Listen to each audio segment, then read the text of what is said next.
ఇప్పటివరకు ఎన్ని ఫ్లాపులు తీసినా కూడా చాలామంది యూత్లో ఏమంటారంటే మేము ఇప్పటికీ రామ్ గోపాల్ వర్మని చూసి ఇండస్ట్రీకి వచ్చామని చెప్తున్నారు చాలామంది.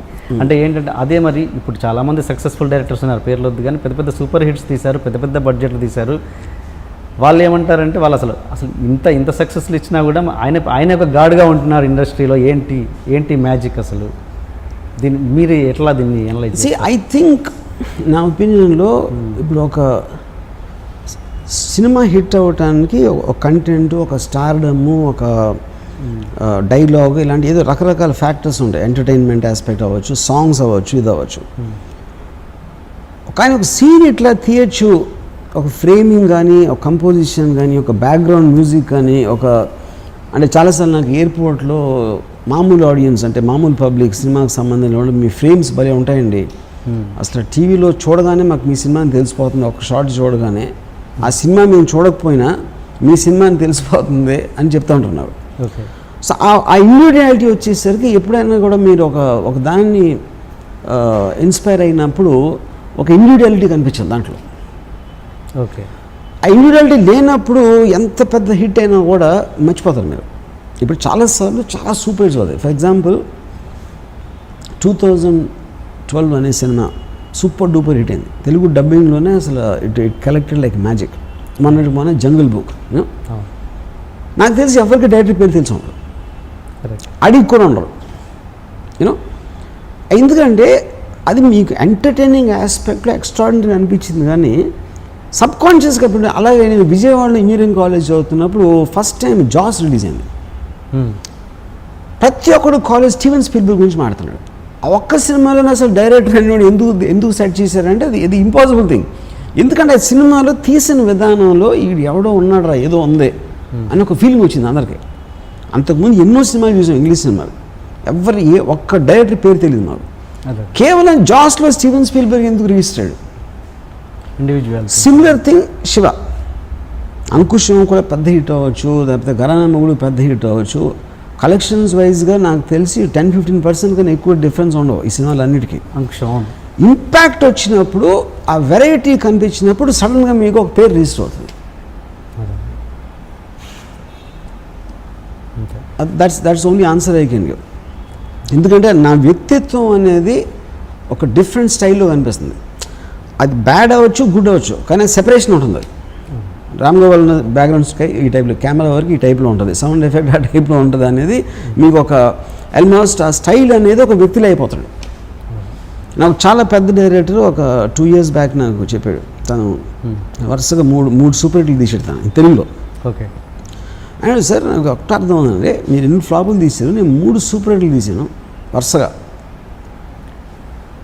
కానీ ఇప్పుడు కూడా వచ్చిన ప్రతి అసిస్టెంట్ రామ్ గోపాల్ వర్మ అవుతాను వస్తాడు, కానీ నా పేరు చెప్పి ఎవడరాడు.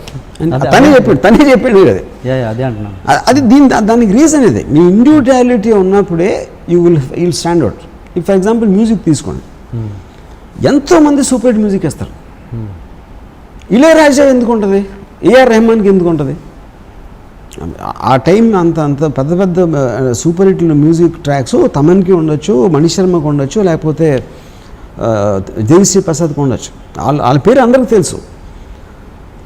కానీ ఎప్పటికీ మీరు మర్చిపోకుండా ఉండలేదు అదైతే because of the individual impact. Ilaiyaraaja గారికి ఒక స్టైల్ ఉంది, ఆ స్టైల్ మ్యూజిక్ అనేది మీకు ఒక ఇంప్రెషన్ క్రియేట్ చేసింది. కాబట్టి for long term will still remember him as a great music director. ఇప్పుడు ఆయన మ్యూజిక్ నడిచినా అడగకపోయినా it doesn't make a difference for that.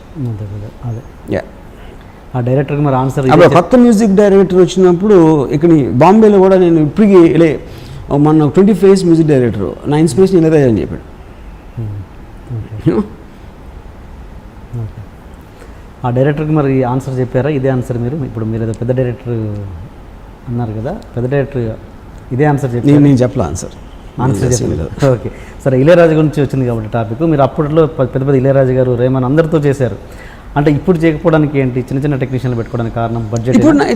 Budget first of all ఒక చాలా పెద్ద మూర్ఖత్వం ఏంటంటే, పెద్ద టెక్నీషియన్ తీసుకోవడానికి బడ్జెట్కి సంబంధం లేదు. ఎందుకంటే మీరు పెద్ద టెక్నీషియన్ తీసుకున్నప్పుడు ఆటోమేటిక్ కరెస్పాండింగ్గా మీకు ఆ ప్రైస్ వస్తుంది. అదే, దాని బడ్జెట్కి సంబంధం లేదు. అది పెద్ద యాక్టరు పెద్ద టెక్నీషియను ఎప్పుడు బడ్జెట్ మూలాన్ని తీసుకోపోవడం అనేది జరగదు. అది చాలామందికి అర్థం కాదు. అది ఓకే, మీరు పెద్ద హీరోని తీసుకుని అనుకోండి, అతను మీరు ఎంత ఇస్తే మీకు సేల్ వాల్యూ కూడా అంతే వస్తుంది. రెహమాన్ని తీసుకుంటే మీకు ఆడియో కంపెనీ నుంచి రెహమాన్కి ఎంత ఇచ్చారో అంత వస్తుంది. So that is not the point. మరి ఎందుకు మీరు నాకు నాకున్న స్పీడ్ ఆఫ్ థింకింగ్లో, నాకున్న ఒక అండర్స్టాండింగ్లో I believe that I don't need them. ఎందుకంటే నేను తీసే సినిమాలో అలాంటి మ్యూజిక్ అవసరం లేదు. ఓకే, అంతే. Same thing goes to cameraman. Amit రాయ్కి నేను సర్కార్లో ₹1,00,000 ఇచ్చాను cameraman. Now is getting 2 crores. నేను 2 lakhs కూడా ఇవ్వను ఇప్పుడు. ఎందుకంటే అమిత్ రాయ్ని నేను 100 మందిని తేగలుగుతాను. అంటే నేను అమిత్ రాయ్ అంటే గొప్ప కెమెరామ్యాన్ అంటే పాయింట్ అది కాదు. కెమెరా నాలెడ్జ్ నాకు ఉంది, ఏం చేస్తే వస్తుందని. వాళ్ళు ఇంపాక్ట్ని అంటున్నారు, నేను ఎలా క్రియేట్ చేయాలి నాకు తెలుసు కాబట్టి I will do it in another way. అంటే మీరు దీన్ని ఎంతవరకు తీసుకుంటారో, ఇంత మీకు ఇచ్చిన ప్రేక్షకులకి కానీ సినిమా ఇండస్ట్రీకి కానీ మీరు మళ్ళీ తిరిగి ఏమి ఇవ్వాలనుకుంటున్నారు? నేను తీసుకుంటాను కానీ ఎప్పుడు ఎవరికి ఇవ్వను. సో ప్రేక్షకులకి సొసైటీ ప్రేక్షకు నా సినిమా నచ్చితే చూస్తారు, లేకపోతే చూడరు. అంతగా నీకేంటి. ఓకే, మిమ్మల్ని ఈ స్థాయిలో నిలబడిపోయి అట్లీస్ట్ ఇండస్ట్రీకి ఇండస్ట్రీ అనేది ఉండదు. ఇండస్ట్రీ అనేది కేవలం మీడియాలో ఒక వర్డ్. అది ఇండస్ట్రీ ఏంటి? ఇండస్ట్రీ అంటే మీనింగ్ ఏంటి అసలు? అది ఎవడో వచ్చా డబ్బులు పెట్టి సినిమా ఎవడో యాక్ట్ చేస్తున్నాడు, ఎవడో కెమెరా చేస్తున్నాడు, ఇంకోటి ఎవడో ఏదో చేస్తాడు, వాళ్ళ బతుకులు వాళ్ళు బతుకుతున్నారు.